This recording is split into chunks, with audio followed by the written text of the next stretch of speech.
to today is your bachelorette mom. I'm not actually a bachelorette. And somebody I think should be a contestant on The Bachelor, my son George. Only if they allow nerdy conversations. Well, they could have a nerdy. I mean, you had a dentist a couple years ago as the Bachelorette that was a little nerdy, very science based. I'd love to do a hometown and just show them and just actually get to stay in the hotel and show them the hotel. It'd be pretty It'd be cool. kind of a cool little date sort of thing. Yeah. Okay, so last week we gave you sort of a primer on what the Bachelor Bachelorette franchise is about, and you actually come because we host family dinners on Monday nights. Mm-hmm. You actually come over and watch it with me. It's been a long-standing Somewhat tradition here. Yeah.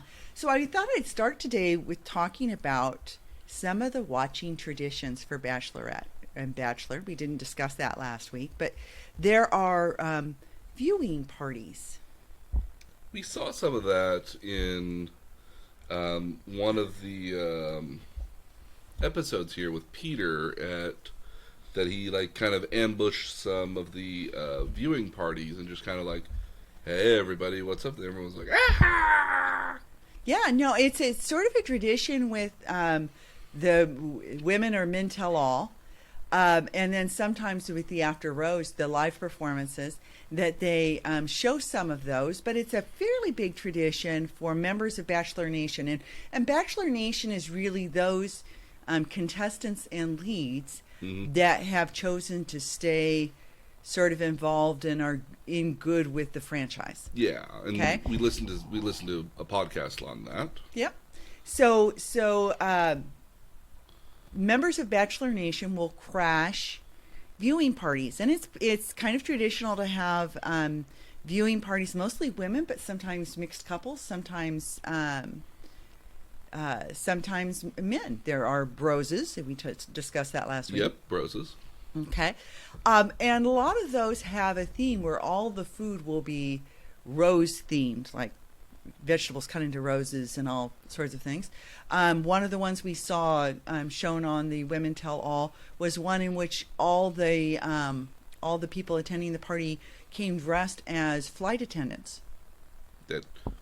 Which was pretty cute. I had a friend who used to host it in her hot tub. And they'd all... In her hot tub? Yeah, she used to host it in her... She had a big hot tub. And she used to host 8 to 10 friends, and she'd film it. In her hot tub drinking wine. Because in the early days, you don't see it that much anymore, but in the early days of The Bachelor and Bachelorette, there were a lot of hot tub scenes. Ari had a couple of hot tub scenes. You see them occasionally in a pool. Occasionally.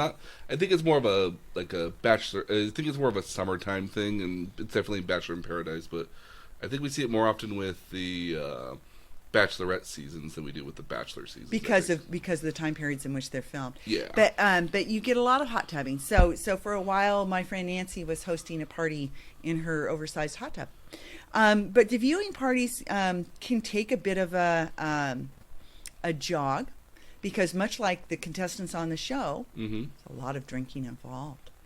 There are a lot of drinking games, and quite typical would be choosing 1 or 2 or 3 words, where every time you heard them on screen, you would take a sip of wine. It's usually wine. Yeah. Makes sense. Broses might be drinking beer, but... And so one of the typical words to choose for a Bachelor viewing party would be journey. Okay. Because you'll notice there are key words that are used within the context of the show, and one of them is "I'm on my journey," or "This is our journey," or "This is a journey." But journey's a big word. The other one is soulmate. Okay. Soulmate is also, everybody's looking for their soulmate. So there are some parties that are centered around every time a certain event takes place. Like a lot of these have helicopter dates. So you might do shots during helicopter dates. Okay. So there are a number of different kinds of viewing parties, but that has become a kind of a big thing. And if you let the franchise know, especially if you're based in LA. Yeah, because they're based in LA. They're based in LA, and a lot of the contestants, past contestants, are based in LA. If you let them know, they will occasionally crash the parties. That's a big thing. Mm-hmm. You know, there are bars and hotels that sometimes host viewing parties. Yes, my hotel has hosted, again, lots of sports matches, but I have heard when I was back down south, we would have people who would come in, business travelers who were there like every other week or every Monday. When Bachelor was happening, they would be all at the bar. Yeah, so unofficial sort of gatherings. Yeah, so I mean, there are especially wine bars, Mm-hmm. but a number of different venues that as well will advertise Bachelor or Bachelorette viewing nights, where you can watch with other people who also enjoy the franchise. Awesome. Yeah, so viewing parties are a thing. People talk to the screen while they're viewing, comment wildly. Another viewing trend now is to Twitter view. And that's where you get on Twitter and you follow, if you're an avid Bachelor fan, and I don't follow any of them on Twitter. Okay. But if you're an avid Bachelor fan, there are a number of, again, past contestants. There are Bachelorette super fans like Lauren Zima. Okay. And then there are also people like Chris Harrison who tweet during and reality Steve. I don't think he's really tweeting. You don't think you think somebody's tweeting for him? Yes. Yeah. So there are people who will actively tweet. Some of it very snarky. Again, Caitlin Bristow's a fun tweet. But will tweet while it's airing, and there are a lot of people who tweet view. Now, if you're going to tweet view, what you want to try to do is find a way to stream it. We're in California. Yeah, but you want an East Coast feed. Yeah, so you want to stream it from the East Coast feed if you're going to tweet view. We get that with the Raw and SmackDown as well, because it's again primarily live on the East Coast, and it's where it's on a somewhat of a tape delay here in the U.S. in California, excuse me. So yeah, like we same sort of thing, because when you and I go to those events, we actually show up at the arena at 4:00. Mm-hmm. And it starts filming at 5. Yep. So same sort of concept. So Yeah. So if you're going to tweet view, you want to tweet view on a live feed. You can find those. There are a couple different places and a couple different ways to live stream those, so that you can tweet view with various people. One of the things we didn't really get into a lot last week, and I kind of wanted to touch on today, is that there are a number of forums out there. Now, Reddit has a really active one, I would imagine. Yeah, it has a really actually several different threads. Depends on whether you want to be spoiled or unspoiled. Yes. Okay. And then the same is true of there's a number of different bulletin boards. Mm-hmm. For Bachelor viewers, and there's a lot of stuff that gets leaked out there that you can find out ahead of time. Yep. So we're going to talk about this in relationship to what we saw last night. So first of all, we watched the 2-part finale. Yeah. That is the after the final rose and the after the final rose. Mm-hmm. What did you think? Well, I have a new hero. I have 2 new heroes. Who are they? Hannah Ann and Barbara. Well, I'll feed you some snark on that in a couple minutes. So, one of the things I've always found kind of funny and I can imagine and I can understand why the producers wouldn't do this. Mm-hmm. I can understand that, like, and I guess, and again, as you've mentioned before, like our newest Bachelor, which is Carrie or Claire, did this to Juan Pablo, I guess, during his season, where she basically, once it all happened, so I mean, at the end of the day, just to spoil it just a little bit, Peter chose Hannah Ann. I think we can spoil it a lot. We're going to spoil it a lot. We kind of have to. Yeah. Hannah Ann. He chose Hannah Ann in Australia, but only because Madison left 2 days earlier. 2 days earlier, Yeah. and at the end of the day, like, Peter basically chose her because she was the last person there, but was super excited about it. and then I guess like what, a month and a half, 2 months later, when they're on these secret sort of Safe house visits. that you mentioned before. SHVs. And again, you had mentioned this beforehand. Yeah. Peter basically broke up with Hannah Ann. Uh-huh. And Peter like just would not pull that goddamn trigger at all. Just could not. Could not get the words out of his mouth. No, couldn't get them out of his mouth. But at all. you knew she was. So while you were watching it, you knew she was expecting it coming. Yeah, and she was just really. She was very clear that that's what was going to happen. Yeah, and then she leaves to go to like the bathroom or something to kind of just get a moment to herself, which is probably never happening ever again for her. Not happening anytime soon for her in most cases. Right. She made the media rounds today. I would imagine she did. Yeah. And basically she went off on Peter, like, how, you stole this from me. You did all these horrible things. You knew this was so special to me, and you did this to me anyways. Like, you're an asshole, basically. She didn't actually use those words at all. She came pretty close, though. Yeah. Oh, yeah, absolutely. And then at certain points here's the ring, crushed his hand inside the ring. I'm done with you. We're done. Leave. She literally says, we're done. Yeah, we're done. Leave. And then, because he's not leaving, he's just following her, and he's just like so apoplectic. And what you don't see is, and this was true with Ari as well, and Ari came back and said, for everybody, because Ari did that to Becca. Yeah, because that's what spurred Becca to become the Bachelorette. Right. So there was, with Ari, there was he went outside, and there was a producer who said, you have to go back in. We need to film more footage. And you don't know if the same thing was being said to Peter. You don't know what sort of I'll share some things I've heard, and especially looking at various sites today. Mm-hmm. But I'll share some things I've heard with you that kind of show how much producer manipulation there is. Okay. So you do, and that's one of those things you don't know. But then they brought her. So Peter's sitting there watching that, and then they bring Hannah Ann out on stage, and she gets a second shot at him in front of the live audience. She really does take him to task too. And she's right in doing so. Oh, absolutely. So one of the interesting little tidbits that she let out with was that in every instance in which the Bachelor has changed his mind, and mind you, the women have never pulled this trick. No. The women have never changed their mind. So far, there have been 3 men who have, but the women haven't.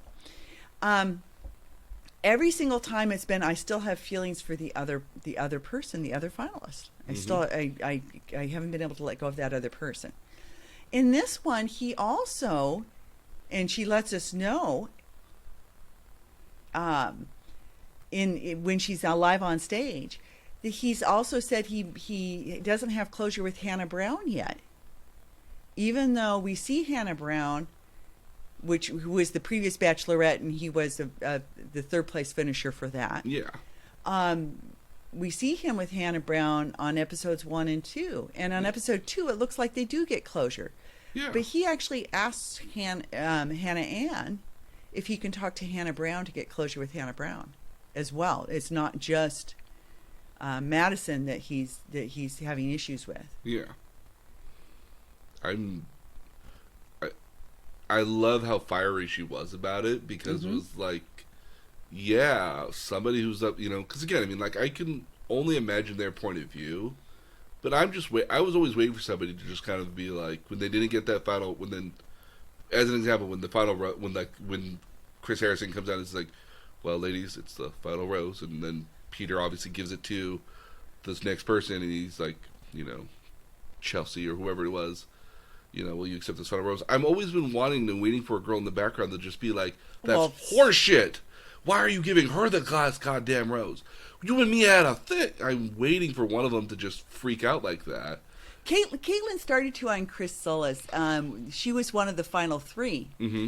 And we all knew he hadn't slept with Becca, because Becca had said she wasn't going to. A different Becca. Okay. And it just goes by Rebecca at all? That's all Becca now? I know. It's strange. So bizarre. And it used to be Becky. But that too.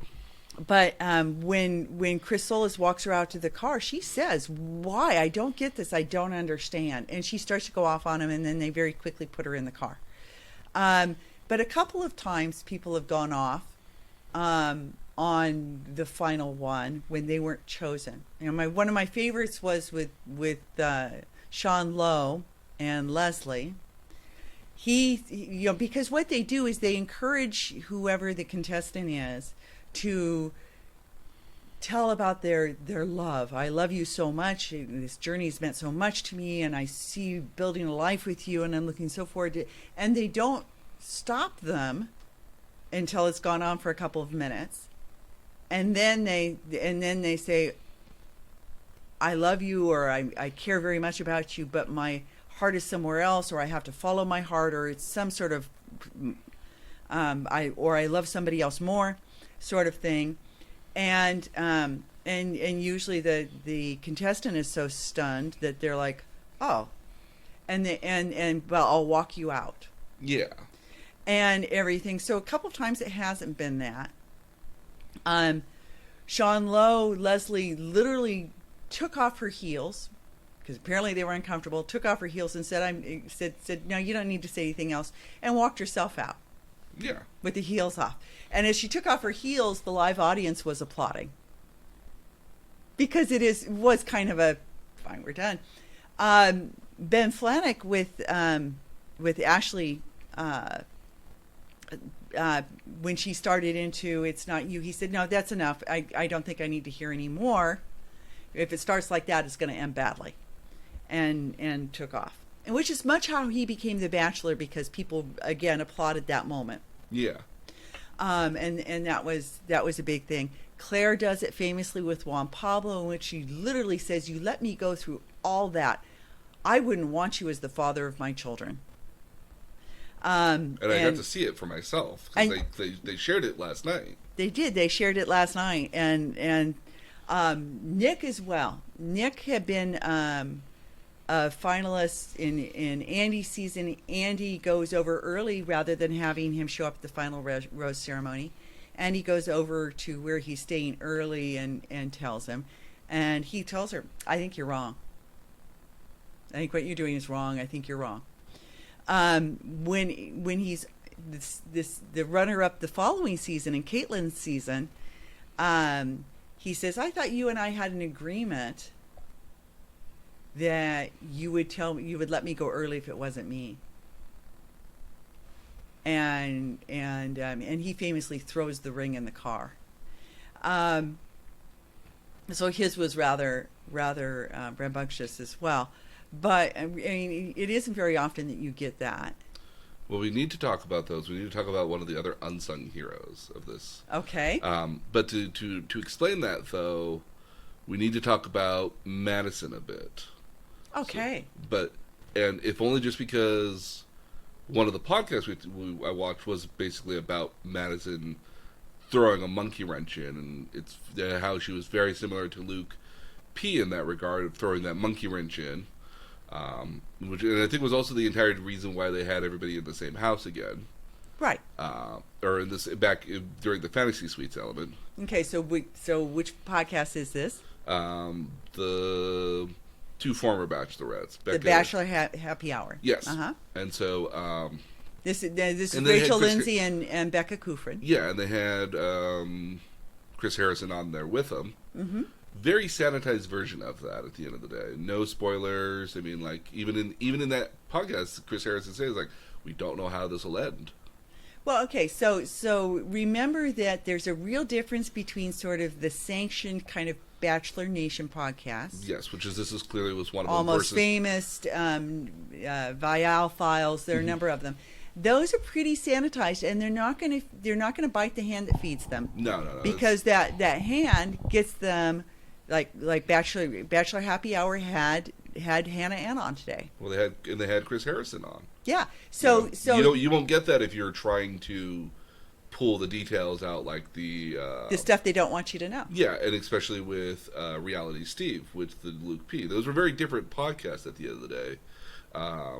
So what was your experience with the Bachelor Nation podcast, which I thought that was an interesting one? I chose it for an obvious reason. No, I liked it a lot, if only because they were very much talking about kind of somewhat of their differences in their seasons versus what happened, but also really making a point about talking about Madison at the end of the day and how much this was how much Peter couldn't catch a break at all. Right. I was expecting a little bit more about Victoria F, if only just because I think everyone. Because again, I had read this article about Victoria F where people were alluding to her being this season's Luke P. Yeah. And this season's villain. Yeah. yeah, and I don't. Well, did you read the Flair article? So Charlene Joint's. Yeah. Yeah. Yeah, that's. And that was an interesting perspective of her. Yeah. Yeah, and kind of I take away from the article that a lot more people hate Victoria F here a lot more than I disliked her. But at the end of the day, I also liked her because she was that monkey wrench, and I enjoy a good monkey wrench in the machinery. Smooth sailing makes it interesting. Yeah, I mean, like in this entire season was just a. Peter did not have an easy time anywhere in this season. But he wasn't going to. I think the most insightful thing that I heard all season was when Kelly said it doesn't have to be difficult. No, it doesn't. So and he just wants it difficult. So you heard them talk about Madison and compare her to Luke P in a way, and yeah. I just don't. I don't remember previous episodes where she had made a deal about her faith at all. She brought it up once or twice, but she didn't make a big issue out of it. Yeah, and then suddenly now to make a bigger issue out of it was certainly odd. You would have thought that might have come up more in the hometowns if that was going to be the case, because that's where you would have started planting the seed as that being a potential issue in the future. But that was not the hometown that I remember watching at all. Yeah. So at the end of the day here, like, Madison leaves. But even before we even get to this element here, Peter is taking the Madison and Hannah Ann to go meet his parents. Right.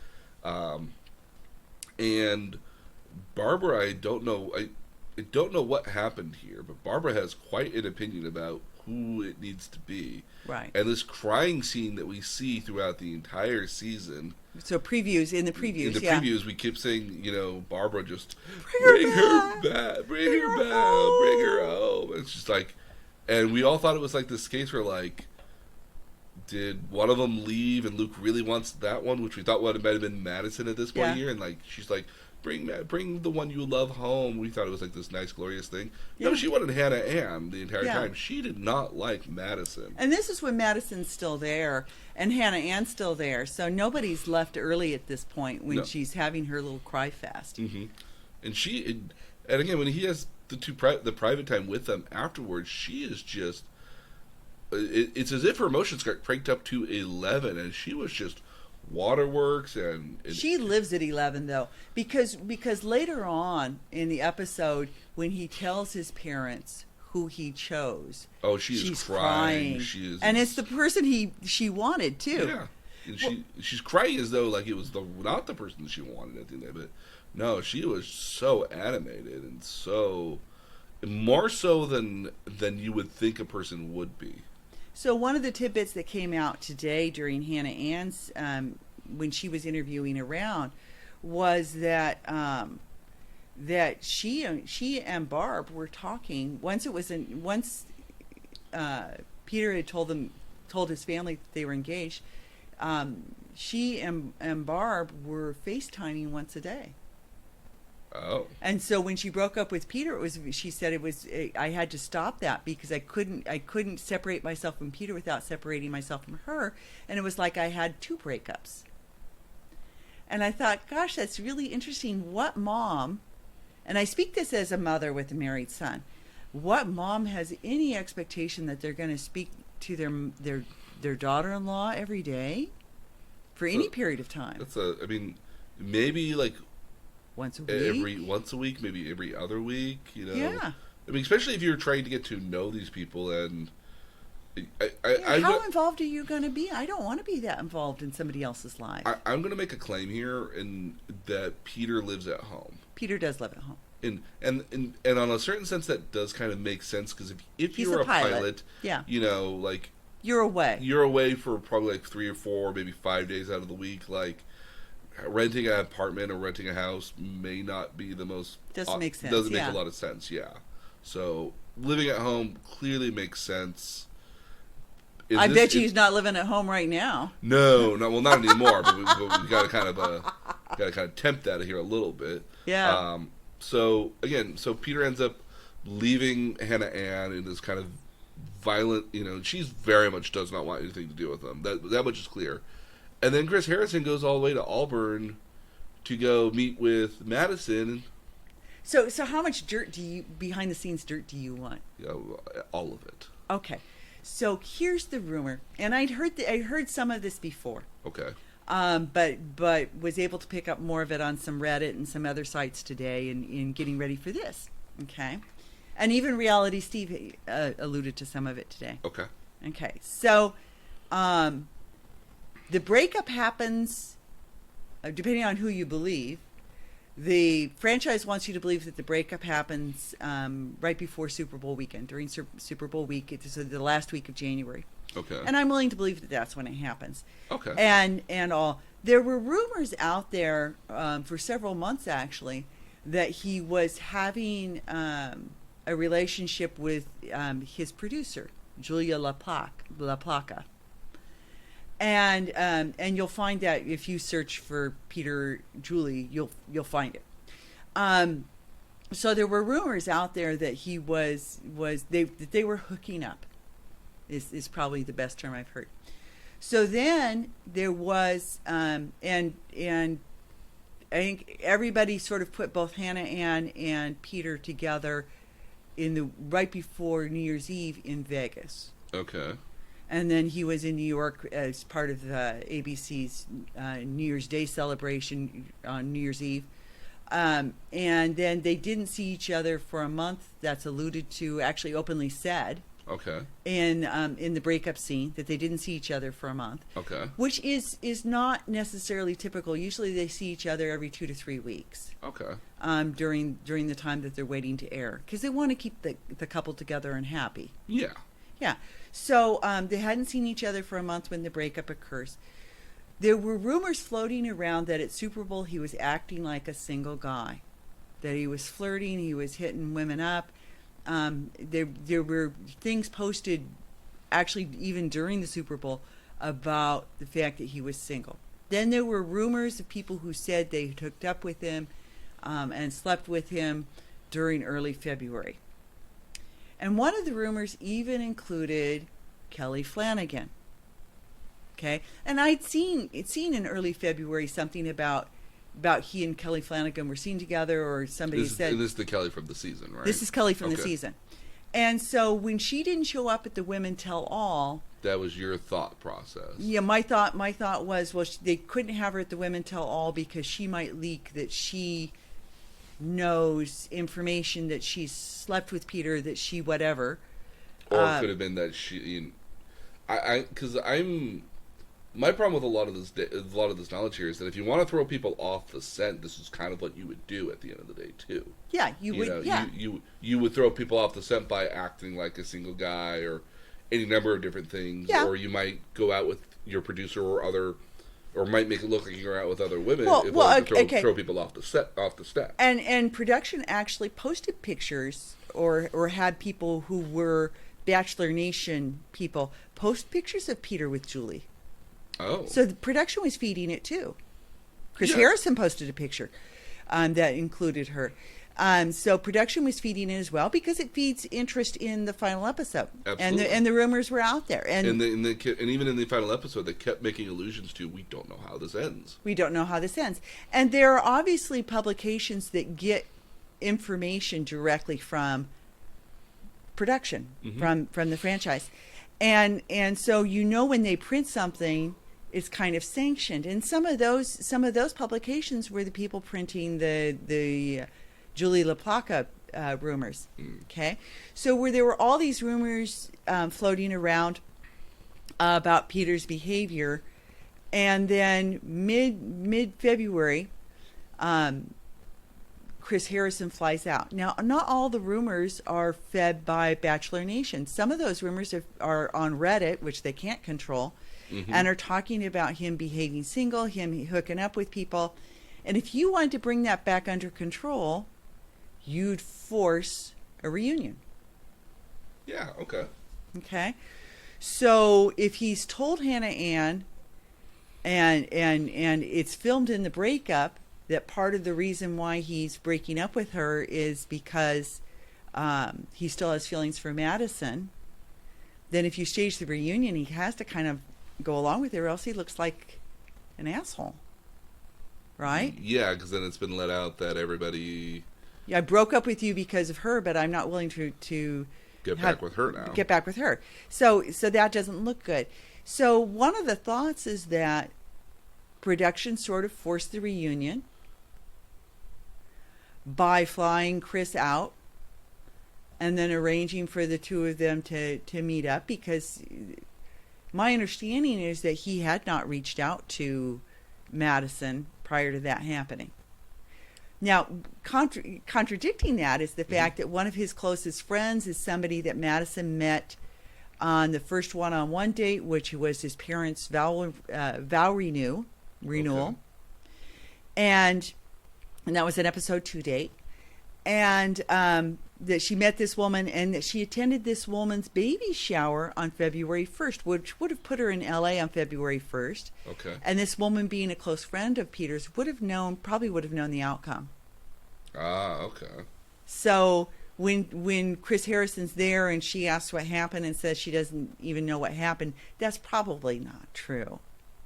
She probably does know what happened, because she was with, somebody who's supposed to be one of his best friends, and it's a charity that he participates in quite heavily, the charity that this woman runs, and she was at that baby shower on February 1st.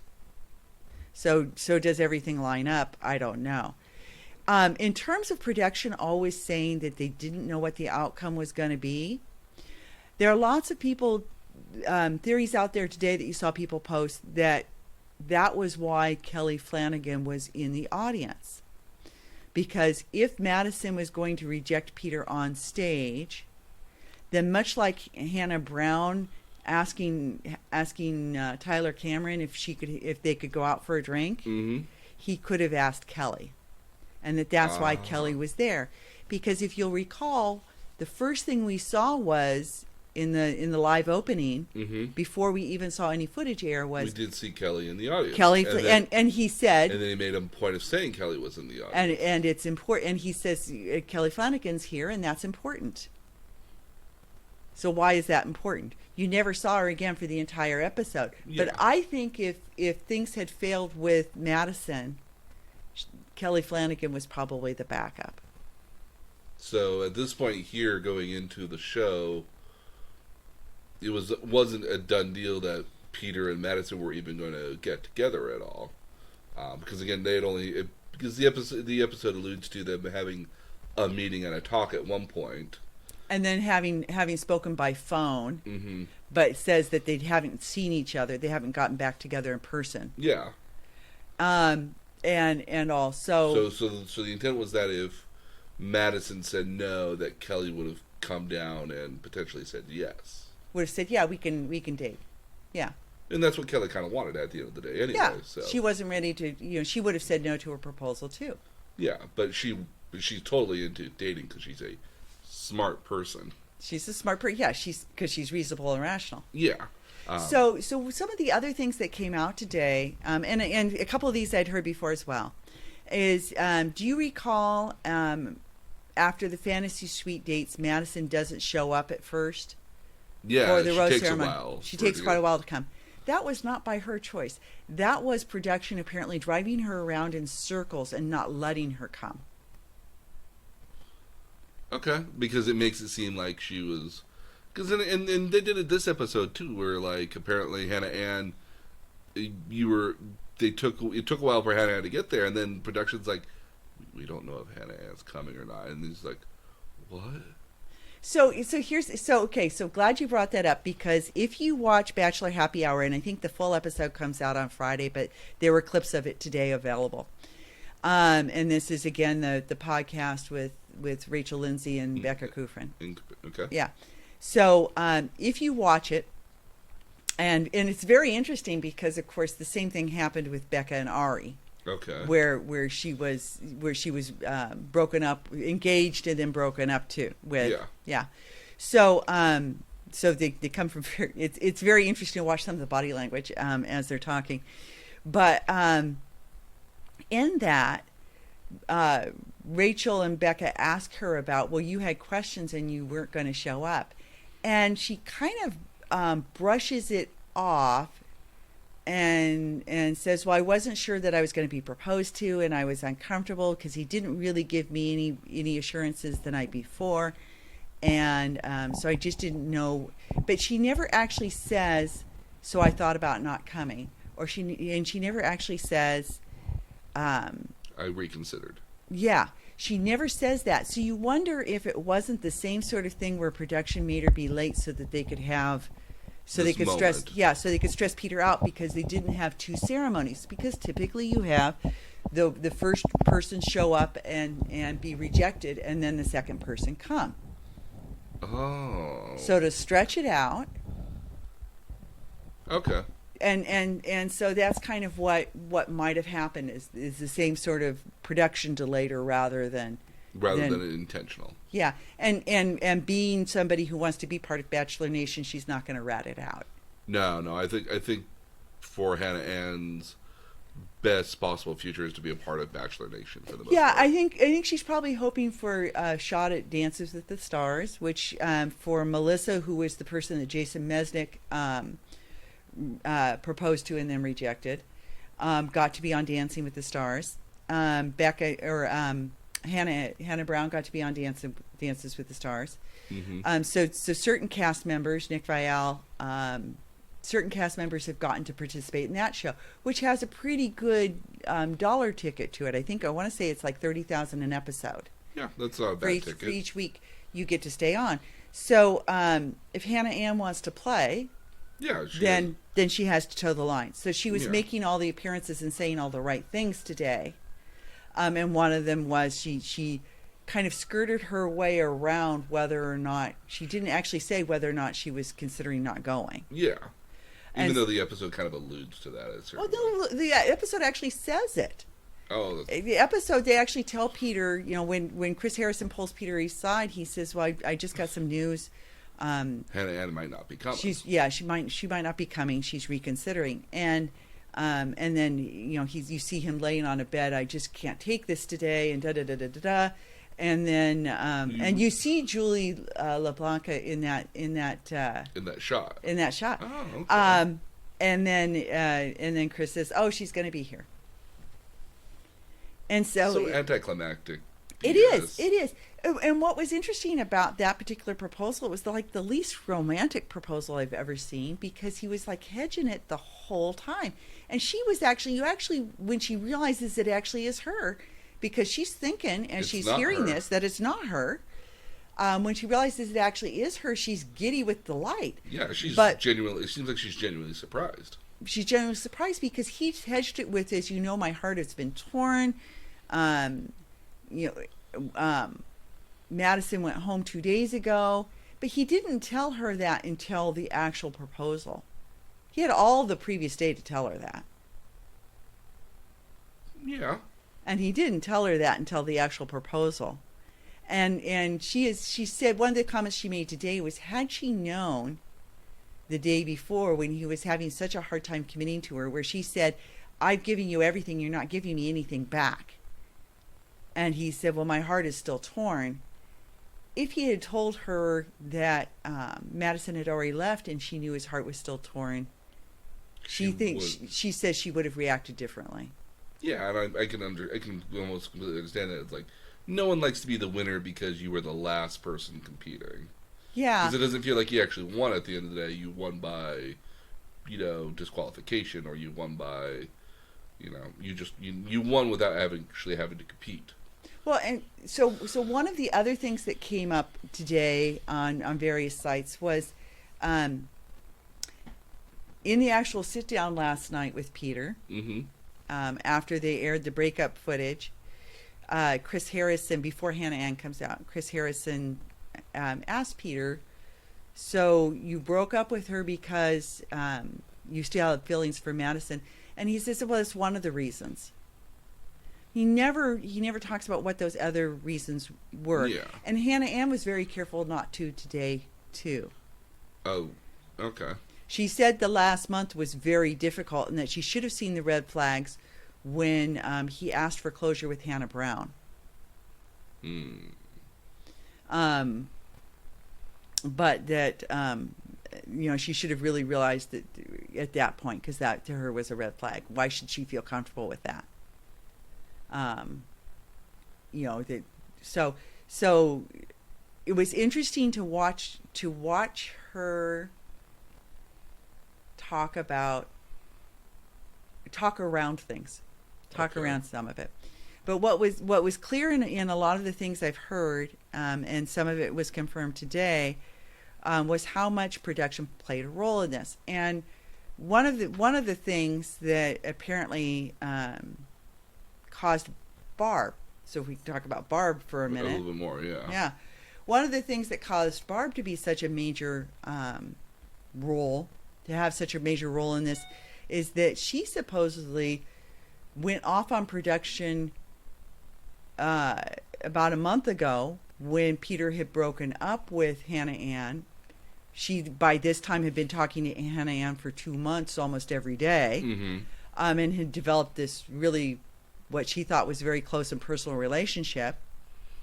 And when Chris Harrison flew out to see Madison and then brought Madison back, Mm-hmm. she apparently went off on production big time and threatened to out all sorts of things unless she would get to have her say.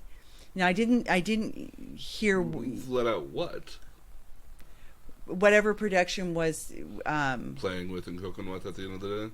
yeah, and I think some of that actually does come out when she so if you haven't seen it, she verbally assaults Madison on stage live. Oh, yeah, no, she is in front of not her a fan. son. There's a famous line that gets said, if you remember it. Oh, repeat it. Oh, my son, to find love, he's going to have to fail to succeed. Yeah, and she says this is not going to work, and everybody who knows him, all his friends, all his family, everybody who knows him knows that this is not going to work. Yeah. And Such a dick move. Oh, such a dick move. The other dick move is that when Chris Harrison asks her husband what he thinks, she very quickly whispers in his ear, but the mic picks it up, and she speaks in Spanish. And several different people immediately on Twitter Mm-hmm. posted, this is what she said in Spanish. What did she say in Spanish? Say something, help me here. Oh. Because that crowd was also very much turning on the mom as well. Right. And so she literally says, say something, help me here, to her husband in Spanish so that he'll back her up. Now, he doesn't really say much. No, he's very... He actually walks a very tight line. And I think he's probably torn between her and his son. Yeah. But one of the things she says is, well, this woman kept us waiting for 3 hours, then didn't apologize, and then because told we had just flown here and we were at jet lag. And they had been there for a couple of days. Come Yeah, on. Yeah, They hadn't just flown there. You climatize quickly. Their arms weren't tired. We got to Japan and we were like ready to go that entire day. And we did go that entire day. We actually covered some distance. Well, I mean, and mind you, they had met Madison second, so they met Hannah Ann first, so they'd already been there for at least 2 days prior to that. Yeah, at least. But what she goes on to say, she says, and she told me that she wasn't madly in love with my son, and that she wouldn't accept a proposal in 4 days. So how am I supposed to feel about that? And I think, it's pretty reasonable to say, I'm still thinking, I'm not going to mislead you, and rather than respecting her honesty. Mm-hmm. So of course we loved the other girl. So there's just a lot going on there. But my understanding was that from a couple of different sites was the whole reason why they gave Barb the floor. First of all, she was in all those promos. And people like, bring her home to us. Yeah. And then the dramatic crying video when he announces who it is. So she was already sort of a fan favorite from that. But she apparently kind of twisted production into this because she was pissed that they flew Chris Harrison out. And this is just stuff I'm reading on board, so I have no way of knowing what's true and what's not. But But it's, of sorts, it makes sense. She was pissed because she felt like production helped break them up Ah. by flying Chris Harrison out, and that they might have reconciled if they hadn't done that. She wants her friend back. She wants her friend back, or at least she doesn't want him with the other woman. So that's why she was so pissed. It's not her choice at the end of the day. Well, between Monday, Monday she controls her son and is very manipulating and cries, and he finally snaps and tells her, "You've got to stop that. You're making this hard on me." Well, he says it in that episode. It's like, Mom, you got to stop. You got to stop that. You got to stop that. But she got a lot of feedback on Twitter yesterday, and then today she She doubled down quite badly. She did double down quite badly. It was not a good look. No. And especially when you consider she turned to her husband and said, say something bad. Help me here. Yeah. And that's just pretty reprehensible. No, yeah. Do you think because most of us don't speak Spanish that we weren't going to understand that? Well, I almost imagine that a lot of people say stuff that when they immediately as they begin saying it, they're like, "No, brain, stop! Why are you going down this road? Stop that! No, okay." Diarrhea of the mouth. Now you just have to deal with it. Like I get that all the time at work sometimes. Well, I've done it more than once. Like when you go in to say something, you're just like, "Oh no, don't say that! Don't say." Okay, it just came out, and it just came. Okay, we'll just work with it now. Work with it as best as you can, and walk it back. Try to walk it back if you can. But she didn't walk it back, and the thing was at the point where she said the line that was the most, I agree with you, was the most reprehensible, which is, "You'll have to succeed to fail," because we all know this isn't going to work. Chris Harrison was trying to get her to offer an olive branch. He was trying to find a middle ground to get this back to being happy. He has said because he actually dates Lauren Zima, who is one of the top producers. No, one of the top podcasters on and covers this, and so he said in an interview with her today that he was trying really hard to give her the chance to say, "I know my son loves her. We'll try to," but she basically said the family's never going to accept her. Oh yeah, and all. So I can't say I disagree with her analysis. I think they're too different to make it work. And I think if the rumors are true and he was sleeping around after he broke up with Hannah Ann, I mean, it's not going to work. But yeah, I mean, I don't. He just liked it really difficult here. He had alternatives here. He had Kelsey, who, I think if he had chosen, was the prettiest. I think she was really. Champagne Gate would have been interesting as a Bachelorette element. And the number of people who would have brought champagne with them out into the limo would have been priceless. Yep. Would have outdone the windmills. And she and again, she even made a point during the women's tell-all, being that like, yeah, I freaked out probably way too much now that I see it in retrospect. But I had justification for why I freaked out. Yeah, so when we saw the women tell all, I had already heard, and I think they even announced that morning that Claire was going to be the Bachelorette, but it was filmed 10 days before that. And when I saw it, I thought, well, they were kind of gave her a chance to audition for the Bachelorette. Yeah. And then they went a different direction because Peter's was such a shit show, and they didn't want to have the next Bachelorette season even associated with Peter. No, yeah, and I mean, knowing how it ended, I as much as I love Victoria F for being this giant monkey wrench in this entire situation. Yeah, like I would have Kelsey as a Bachelorette. I mean, as much as I hated her in the very beginning because she was drama. She was very much drama, but during the women's tell-all, she was very much repentant about it, and she seemed very sincere. And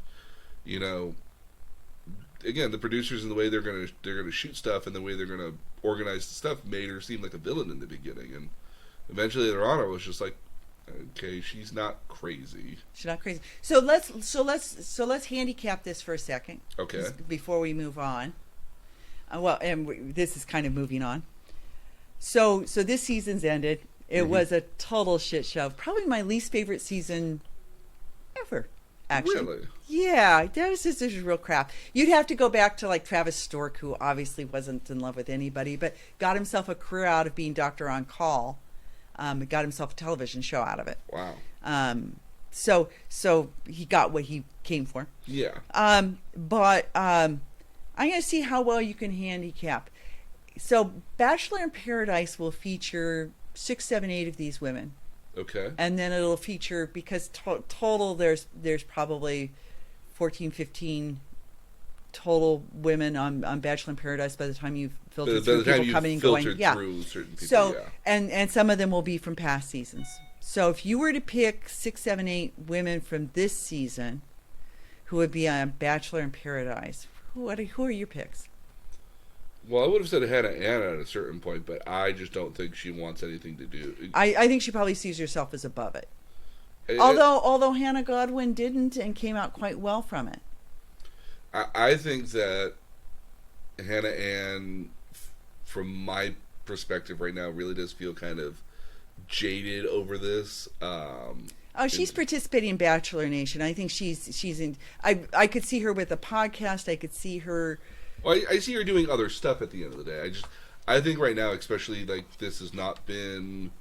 I don't think this has done her any favors for the most part. Mm-hmm. So I think for the most, I think right now she wants a little bit of distance for the time being. Oh, and I think she can do better. And I think she can do better. Again, I think in another year or two, maybe she could be the Bachelorette. Yeah. Somebody they could go back to. Somebody they could come back to here, because they clearly have done that with Claire. Yeah. Okay. So who are your picks for Bachelor in Paradise from this cast? I would go ahead. You can pull up the cast. I'll give you a second. I kind of have to, because I can't. I can look at them by what they look like. I can't remember their damn fate. I can't remember their damn names to save my life. Yeah. Because there's just so many of them. Oh, thank goodness, pictures. Yeah. On the official Bachelor website too, on ABC. Yeah, there's a nice little array of pictures. I want to see if you. I'm gonna write a couple names here, and let's see if these are the ones you come up with. I see Kara, because she had quite a bit of a fiery personality on the show, and I think that would work well in Bachelor in Paradise. If only just because clearly you always want fiery people that are going to be interesting, good for the camera. I think you will get Victoria F.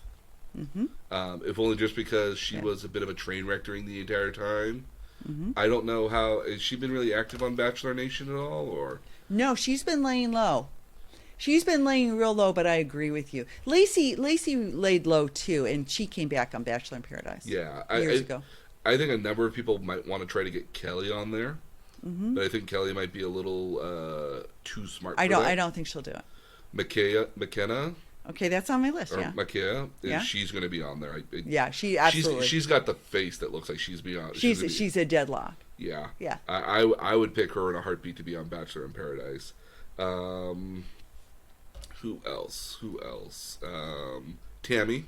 Tammy has to be. She's on my. She's the first one on my list. Tammy has to be on there. She is she's a firecracker is the best way to describe her, which is not a polite way to describe her. And actually, people who were live at the Women Tell All say that got edited really funky because it wasn't nearly as nasty as it came off on screen. No, because it seemed really nasty on screen, but it did. But they said it wasn't nearly, and that everybody left in good spirits. Yeah, and so they said that was definitely edited. Because remember, they produced 90 minutes worth of content out of 6 hours. Yeah, and that's actually rather impressive considering like how much they must chop it up. Because again, they had Victoria F up there for like 3 hours. You said. Well. Oh, no, that was Luke P. They had up there for like 3 hours. Yeah, because they were trying to force him to say something. But when you look at it at the end, he was only up there for maybe 15, 20 minutes. Yeah, if even. If that. Yeah. I would choose. I will throw a bit of a wild card in here, either Natasha or Sydney. Or do you have both of them on there? Yeah. Oh. Yeah. It's one of the two of those, I think. I think you could have. I think you could have both. You have them come and go at different times. Yeah, like one of them starts and then you bring in another one. Yeah, if you start with both of them, then you've got too much controversy to begin with. Yeah, and then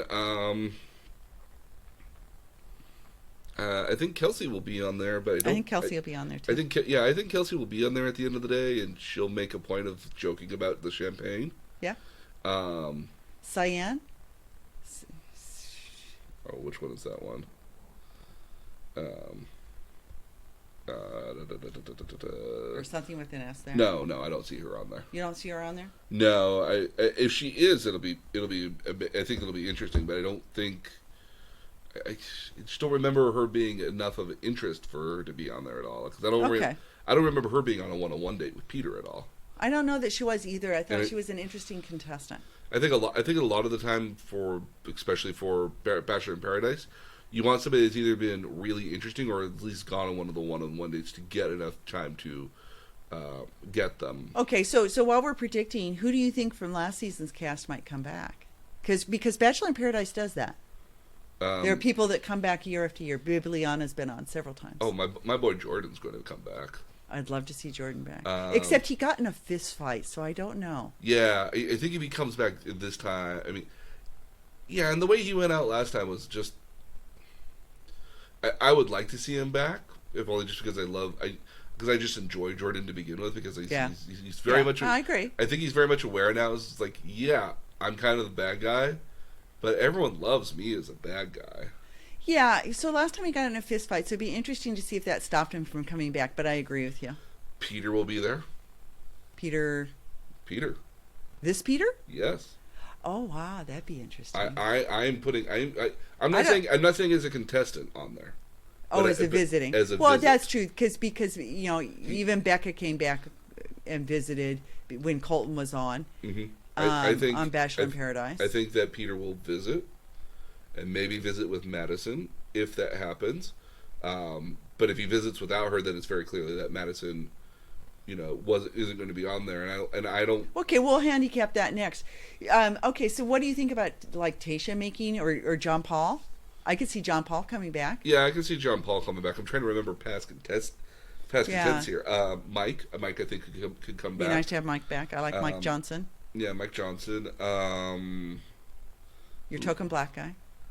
I don't like thinking of him as that, but I don't like thinking of that either. But there's a diversity issue on the show. Yeah, I mean, we've never had like a black bachelor. I thought he was the perfect opportunity to do it. I was really disappointed when they didn't choose him. And looking back on this show, I'm like really disappointed they didn't choose it.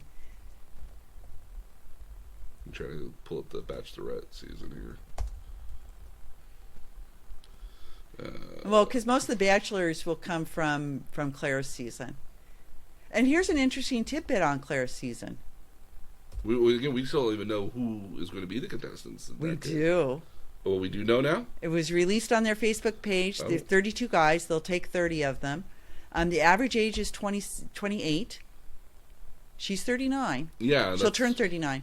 There are a bunch of 25-year-olds. I think the youngest is actually 23 or 24. The oldest guy is 42. She's 39. Perfectly appropriate. There are a couple of guys 30, 29, 30, 33.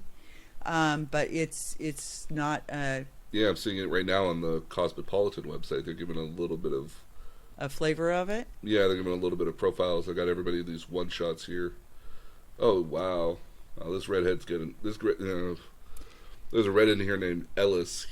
Just with that name alone, he's going to be on Bachelor in Paradise. There you go. I could already see him on Bachelor in Paradise. I can see how the house is going to break down, because there's definitely going to be sort of a old guys versus young guys thing. Yeah, because you clearly kind of see you've got a good 10-year difference and more between a lot of these guys. There's one guy here, Brett, who's 42 years old. It's the old guy. Yeah. And he was good looking, but he has like a 15-year-old son and a like 12-year-old son or something like that. Yeah, but that might work out a little bit. Oh yeah. Because again, I mean, like, if you're going to be a stepmom, at least you're not walking in on the early years. Yeah, and at bare minimum here, like if you're walking in on it here, like you're walking in on mostly well-adjusted people that could potentially see you in that particular case. And by the time you get to that point where you're in a relationship with them, you're what, like, they're 13 and 16 at this point here? Yeah. Like, they're within reason. Yeah. God, who else is there? There's this Josh E. guy. This guy looks like he was meant to be punched in the face. No offense to Josh. Well, I mean, when I was flipping through it, taking a look, I thought it was interesting. She's a hairdresser, so I mean, this it's not Tyler like guy right now. Tyler is an attorney who boxes in his free time. yeah. He's a guy who even if he gets let loose in like the third ceremony, he could be on Bachelor in Paradise. Yeah. Because again, I mean, I think if you're Bachelor in Paradise, I would say even more so on the men's side. It's true on the women's side too. But on the men's side, Bachelor in Paradise really tends towards oh wow, really, really physically inclined guys who look good in swim trunks. Oh, there's this Noah E. the guy. He's got a porn stash going on, and I'm sorry. Is that not a porn stash? I saw him. He was one of the late people. He's 25. He's 25. Yeah, Matter of fact, when I saw his picture, I said, "Oh, good, another older guy." And it's not another older guy. He looks older. No, he looks like he's in his mid-20s. Does he? Okay. He looks like he's in his mid-20s, but that stash is not working for him. Yeah. And he really looks like he's trying to build up the stash. I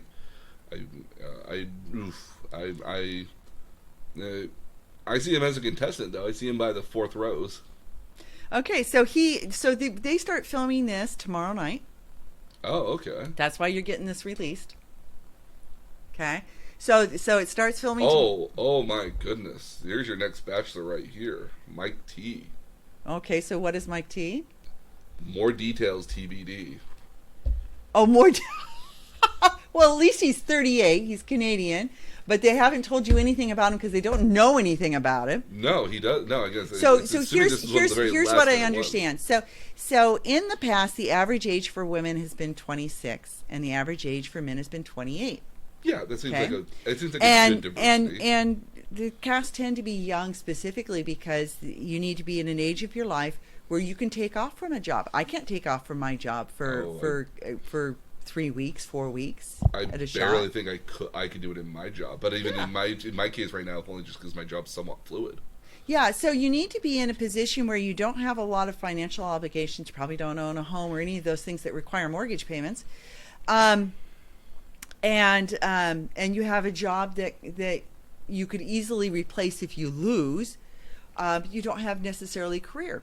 So, or you work for your family business. There have been a number of people who worked for a family business. Or you work in a career that there's always opportunities. Like when we had, was it not Hannah's season, but the previous one, Becca's season, we had a pro wrestler on there. We did, yeah. And I was actually kind of excited for the pro wrestler. Yeah. Because there's a guy that, he could literally step away for...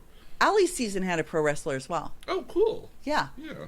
Yeah, so I totally get that because you could step out of the storyline for a while. You could step out of storylines, or especially if you're in like the independent scene right now, you could stop doing that for a number of weeks. Yeah, and yet when you came back, you'd have a built-in audience. You'd have a built-in audience, or you'd at least have built-in storylines and directions you could go, or things people could play off of. Well, and the other people who do well on it are people who are in sales, and in part because sales is on commission, but also in part because this boosts your sales. Yeah, it's because then at that point it's who you know. Well, people you're trying. Can you imagine cold calling somebody and saying, "This is da da da da da da da da," I'm calling for the, and there's, are you the person I saw on Bachelorette? And they're gonna say, yeah, oh, absolutely, I'll meet with you. Yeah. So even just to get the conversation in. Yeah, or you're the realtor, like somebody like Tammy. Oh, you're the realtor I saw on Bachelor. Yeah. No. There's some jobs in which you come out a lot better. A lawyer is one of those weird ones because again, you could destroy your reputation. Kelly didn't, but you could. And I think Kelly was of all the contestants there, I think Kelly was the most cognizant of that notion. That had she done this incorrectly, or had she made herself a bigger, because mind you, we didn't really even know Kelly existed until like episode 4 or 5, until like episode 5. Well, no, when she walked up the first night, he said, "I'm so glad you're here." He didn't know she was coming. They had met, in a hotel lobby by accident. She was at a wedding. He was at a wedding, and she was at a reunion, and they had met. And he was like, I was so hoping you were going to be here. And they did always talk about sort of the kismet of having met before the show and that sort of thing. Oh yeah, but again, so I always did feel like they had a bit of a connection. It just never developed on screen. But at that point, though, my thing was that I'm going to give you something to think about really quickly. Okay. So do you remember she got just a glowing edit? She had a really nice edit, no controversy. That's why I think she's going to be on Bachelor in Paradise, because at the end of the day, they might want it, but I don't think she's going to do it. Do you think she got the glowing edit because of the way the season went by the time they got there? No, let me finish this thought. Okay. She got a glowing edit right until the episode before Hometown Dates, right? So she got a glowing edit all the way up through is that episode 6 or episode 7? 7, I think. Okay, so I actually have that here somewhere. Anyway, she got this glowing edit, and then suddenly she got a vilified edit that seemed very out of place, where they clipped her being snarky and saying that she couldn't believe that Peter would choose these other two women, and it was a nasty little edit, but only for the one episode. So I want you to think about when that episode aired. Think about it date-wise. Smack in the middle. They would like the first or second week of February. And when were the rumors that she had slept with Peter? Do you remember when I said right after Super Bowl there were rumors that she slept with Peter? Right around the first week of February then. Yeah. So she got the nasty edit a week or so after there were rumors posted on Reddit that she had slept with Peter when they met up someplace. Do you think that's the reason why? Well, and then she the didn't. The timeline kind of would fit. She didn't get invited to the women tell all, which would have been taking place the week after that. Okay, I could see the situation. I can see the lines. I can see the dots. So if the producers were really pissed at her, because nobody could understand why she wasn't there, and the only excuse Chris Harrison gave was, well, because we didn't really think she was key to the plot. But they had people that were there on night 1 who got let go, so we're never in it. Yeah, that's the one I always never understand. Like, why would you bring that back? Yeah. Why would you bring somebody who was there on night 1 who wasn't even? But you wouldn't include Kelly, who made it to the final 5. Yeah. So. But then why bring her back at the very tail end here then? Because if Madison walked out, then you needed to be able to have somebody he could ask on a date. But again, but then it seems like we need you. Not like, would you be a part of this? Oh, I understand that, but you don't know if at that point she really kind of hopes to maybe date Peter. So that makes sense here, I guess. So therein lies your mystery. So now moving on to your homework for last week. We already talked about you saw the Bachelor Happy Hour. Yep, and I read the Flair article. You read the Flair article. And then you listened to a podcast by my favorite, which is Reality Steve. On Luke P. Now, Luke P. was a character that we all really disliked. He was just self-righteously Christian and evangelical. And I say that as a mom who teaches Sunday school. So he and pious, and really it wasn't his beliefs, it's how he carried it. Yeah. And so I wanted you to listen to Reality Steve interview him. And again, this is the difference between a sort of sanctioned Bachelor Nation podcast and a freelance podcast. Yeah, that was very evident in this. Okay, so what did you think of that interview? I always love behind the scenes sort of stuff. I am the guy who literally went out and bought the Lord of the Rings DVD collection. The old school version where it had I think the grand total of all three movies have somewhere in the neighborhood of 22 to 26 some odd hours of just behind the scenes footage. I love my old Star Wars DVDs from when they did the prequels, because they have these glowing hour and a half, 2 hour sort of bits. I'm like, oh, this is how we came up with, here's how we did the lightsaber fights, and here's how we kind of figured out Jar Jar Binks and all this other stuff. I love behind the scenes stuff, and I really appreciate Reality Steve's take on it, because Reality Steve is very clearly coming from a non-biased but clearly an informed opinion. He's a former sportscaster. Yeah, and so he's coming from a well-informed position because he clearly knows the topic and knows the cast. Was very clearly aware of all of his notes when he got in there as far as the episodes and what happened. So he was very well prepared, and I'm pretty sure he had an idea of what Luke P was going to be like, but didn't try to. He was not force kind. it at all. He was not kind to Luke P in his, because he does both a blog and a podcast. Okay. And in his, he does recaps, and in his recaps, he was not kind to Luke. Because that seems very counter to the podcast, where he seems like he was giving Luke all the chance in the world to explain himself, and Luke, certainly tried to explain himself, but I think he had certain times as well, Reality Steve was very much offering Luke the noose and hoping that he would take it. Mm-hmm. But I find him very even-handed. no, I found him, I found it actually very refreshing because it very much felt like I was getting his unbiased opinion at the end of the day, and I was getting the most reality, most honest version of what this conversation would have been like. Yeah. And he made a point of saying afterwards that, like, that was, there's a lot of stuff I do disagree with at the end of the day, but, you can't argue with how, you can't argue. It felt like he wasn't arguing at the end of the day with what Luke said, but more or less just the way Luke kind of came off at the end. And he still disagreed with how Luke presented The certain topics and Yeah. situations. And even Luke, is not a choir boy throughout this, and he admits some of his own admits it, yeah. faults, but you get the impression that, like, I'm admitting what I did wrong, but I'm still making it look as pretty as I'm still shining up this piece of crap as much as possible. But don't we? Yeah, we all. But we all know this is a piece of crap. But we all do that too. Oh, So oh, so yeah, I'm going yeah. to present it from my perspective, and my perspective doesn't look as bad to me as.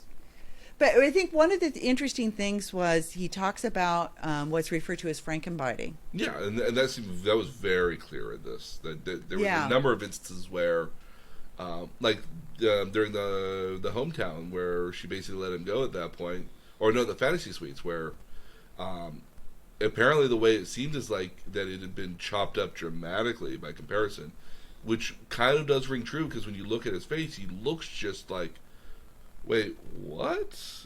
Like, he looks very startled and almost like, no, what? Well, and he says that there were scenes left out of the hometown date that would have explained why he had the conclusion that she wasn't going to sleep with anybody in the fantasy suites. Yes.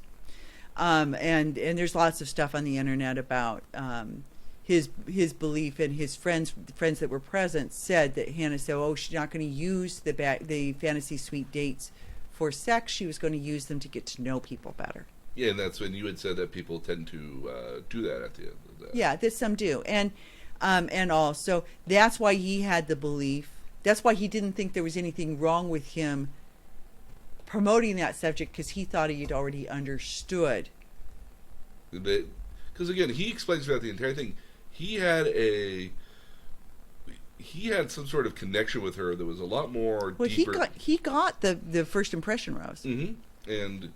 And honestly, he explained, that he got the first impression rose because the two of them had, an honest, sort of talk. Faith-based. Faith-based, and that at the end of the day, it seemed like he was out for her rather than everyone else trying to, seeming somewhat artificial throughout the entire early bit here. And that ties with during her season, she kept referring to, but I have a connection with him, and none of us ever understood what that connection was. No, none of us understood what on earth that but bit listening, was. Yeah, but listening to him, I felt like I understood that better. Oh no, they yeah. had a faith-based connection where they both were from the South, for one, but they both came from sort of the same evangelical faith. It was very clear that listening to him was very much the that's where this is coming from sort of element. And that we didn't get to see. And so one of the things he talks about with respect to the fantasy suite dates is that that the scene was chopped up and shown out of order. Yeah, that was the other thing that he got a lot of a lot of his stuff got Frankenbited. and just to just muddled halfway to hell. And watching it and learning about it now, like, you know what, that can make sense. I could totally get that. I could totally see now where that's the case at the end of the day. That, like, yeah, that I could see that at the end of the day. Even if I'm like at the end of even if I'm in the back of my mind, it's like, well, but the way he presents it, at least, it gives you that impression. So well, and I mean, Charlene Joint, who was a contestant on Juan Pablo season, she talks about Frankenbiting, and when she sees it, a lot of times in her blog, she points it out. Oh, good. She'll point out, if you looked, and she'll even show clips of it. She'll embed clips. Oh, okay.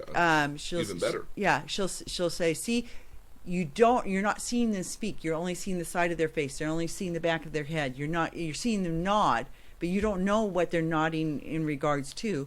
You're hearing the words, but you're not seeing them speak. That's Frankenbiting, and she's very very quick to point it out when she sees it. She's also very quick to point out inconsistencies with things that prove that a particular scene was filmed after the fact, which we talked about happens quite a bit. Yeah, the interviews where they're wearing something similar but not exactly the same. And usually what you look at, if you look at how somebody's eyebrows appear, how long their hair is, maybe earrings, something like that. Yeah. You can sort of tell whether it looks close to the same, but it's not exactly the same. Mm. And they carry specific props with them so that they can film these ITMs in the moments. Yeah. After the fact. Now, I think I pointed out to you last night that I thought some of the stuff that was filmed with Hannah Ann from right before the proposal, where she's having it in the moment, and she's like getting ready and everything. It's so it's clipped in between. She's getting ready, and you see this full backdrop, but the backdrop clearly isn't her hotel room. No, it's something else. And I think those were filmed. I think her hair looked slightly different. I think those were filmed after the fact. Okay. Yeah. Because it helped fit the narrative of her being uncertain, and then we find out she gets dumped. So I think those were probably filmed after the fact. Okay, yeah, I can see that. Okay. So the other piece of homework I gave you was Unreal. Did you manage to catch an episode of Unreal? They're downloading right now. Okay. Because I have Netflix, but I don't have Hulu. Oh, okay. Because I don't. I couldn't remember what they were on. And the only thing, and the only reason I have Netflix is because I tend to find a lot more of my Japanese animation in a dub format. You don't have to judge. Yeah. So and I don't enjoy watching a lot of TV shows as of late until I find something. Unreal is at times really cringeworthy, and it shows the hypothetical filming of something exactly like The Bachelor, and it shows all the manipulation. There's also a couple of podcasts out there where they interview a woman who was a producer for 10 years. And she doesn't spill all the beans, but she spills some. And one of the ones she spills is that there are storyboards, and as much as there are always cameras on, always filming, which must be a nightmare for whoever has to organize all that. Well, and there's a screening room that's real time with two people in it who are taking notes and marking minutes. Oh yeah. So that they know when there's usable footage. Mm-hmm. So that you don't have to. So they actually. So you're not, because again, otherwise you'd be looking through all these. Almost 60, 4 70, or 5 cameras. 60 to 70 days worth of film over the course of like dozens of cameras. Yeah. So there are a couple of people always in a viewing room who are taking notes and marking film. But she says she was asked. There are people doing that, and who's really in control. And she said, really, the people in control are the storyboard people, because the storyboard people tell you what you need to film, and the storyboard people tell you what the ITMs need to be. So what questions the producers are asking, or what sort of responses they're trying to elicit from the contestants and the lead. So they're doing the storyboards while the show is going, not There's in the the post-production. Not in the post-production. So the storyboards are going while the filming's going, and it's one of those things where they kind of know where it's headed, and they're a couple days ahead on the storyboards. and trying to force the story to fit them. Okay. And that goes back to something that I'd heard with Ashley Salter, which again is the girl who said this pomegranate she thought was an onion. I don't know if you remember that season. She was a blonde and she was so ditzy, and they kept her around and couldn't understand why. Well, the reason why was because the person you had one-on-one was a completely different person. She was actually quite bright. Was that she'd walked in and seen the storyboards and realized what was up and decided just to have fun with it. Yeah, and then absolutely. You know, again, if I saw what the storyboard was, and I was like, yeah, I know it's probably not me at the end of the day, so let's make it interesting. And I'm that guy at the end of the day. Yeah. I'm also that guy at the end of the day that, you know, if I really didn't like one of the contestants I was going to send away, I'd call her up for the final rose. It's like, can you go get Ashley? Can you go get Ashley for me? Well, okay, so one of the questions that was asked was are there people that are kept around? She said absolutely. She's she's very honest about the idea that that the lead really does know who their top 4, 5, 6 are pretty early on. Yeah. And so then the producers say that's fine. I'll give you a one-on-one date with that person, but can you keep this, and this? Yeah, because the plants. The plants, because they make good story. Yeah. I would suggest that McKenna was one of those on this season. I never saw Peter having any interest in McKenna. Oh no, me neither.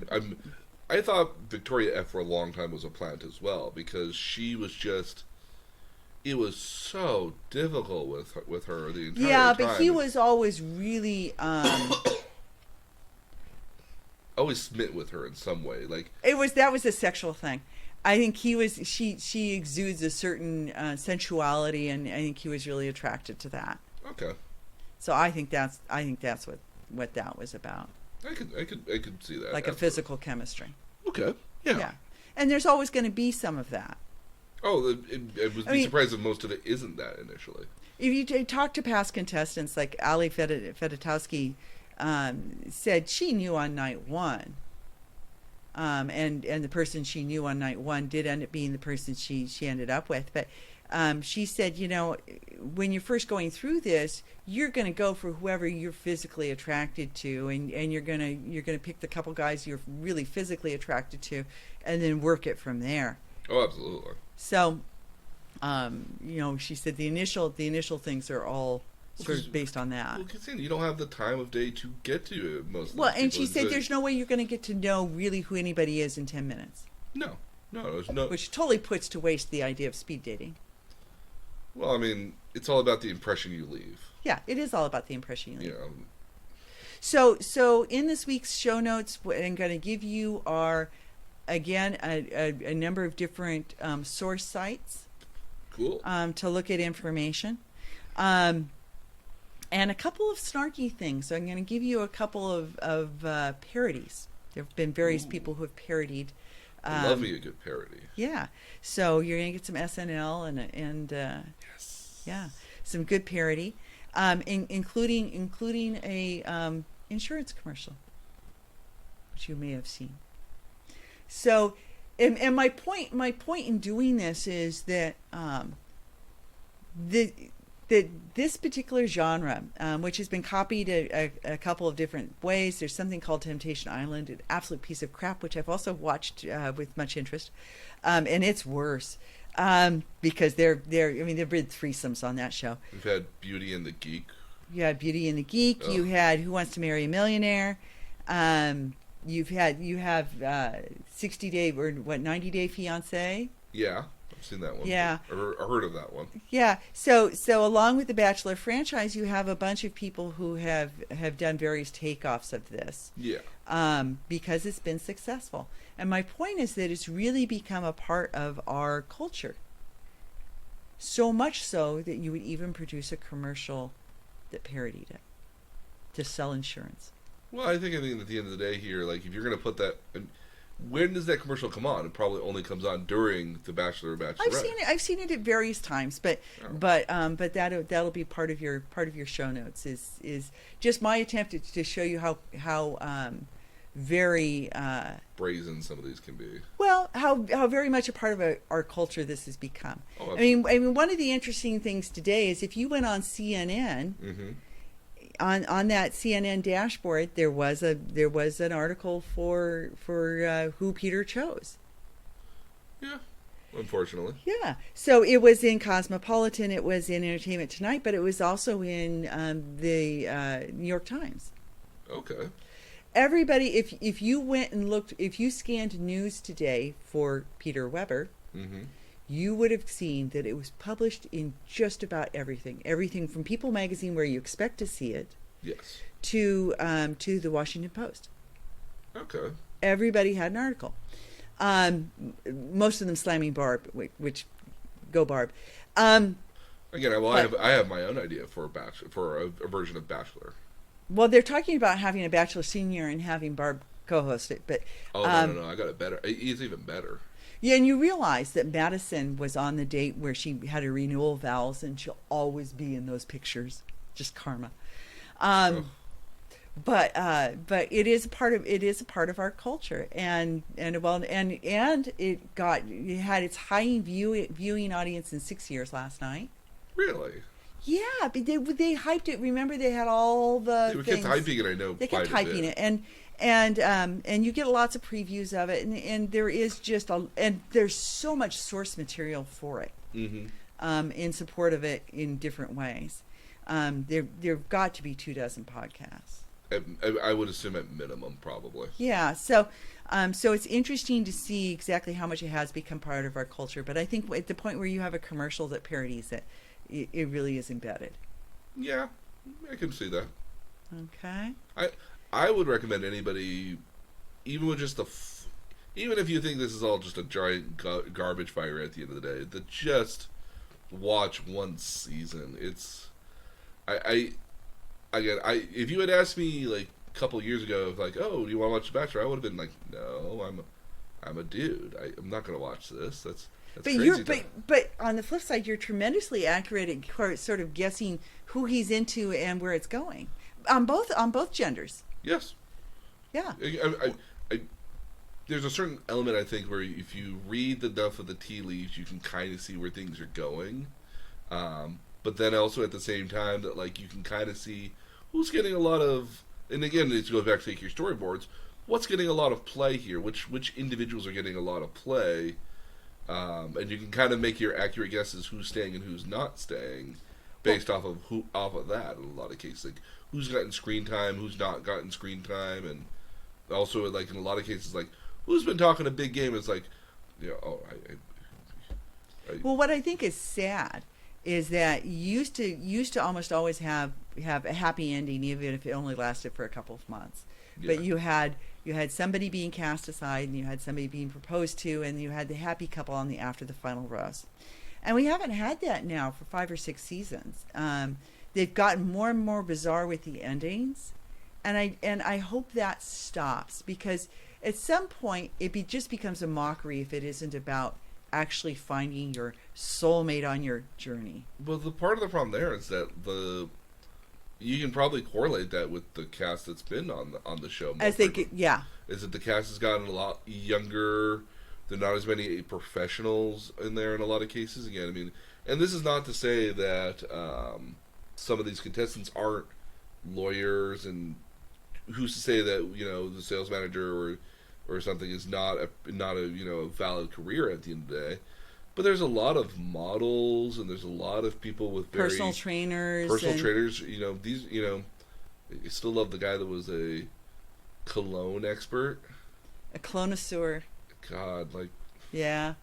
Yeah, no, I mean, you have, yeah. So and we talked about this last week, that over the years, with the advent of social media and how much social media has changed over a short period of time, you get more and more of the influencers and people who are on for what we term the wrong reasons. And that's my thing here at the end of the day. You get a lot. I would imagine that the reason why you've had far more or less successful sort of ventures, that you've had a lot of people that are on the show, probably not for the right reasons at all, but you get a lot of people that are not in professions that are trying to actually do it at the end of the day. Yeah, And we've had a professional dog walker. no, there's no such thing as a professional dog walker. Dog walker. She thought she was. Look, if you're a professional dog walker, I think she went. I, I I think have she went I have down serious to concerns number about how 6.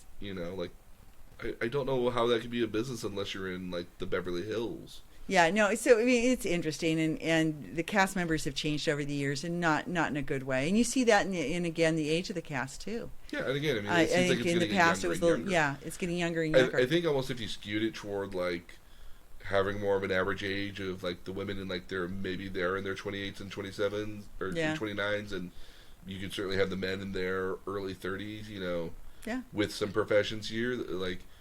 Because then when you look at it, like those are the kind of people that really do want to fall in love. Somebody And who's and are in a their own- good and in a good position to do so. yeah, because and they would have had a lot more life experience at that point, and maybe had a much more stable kind of element of a job, or even at worst, like these are the people that really want to fall in love versus somebody who's in their mid or early 20s. You got there's an element of like, well, I will find somebody eventually, but I want to find somebody right now. You feel like you can stretch out. Well, the I mean, time. here your final two were both 23.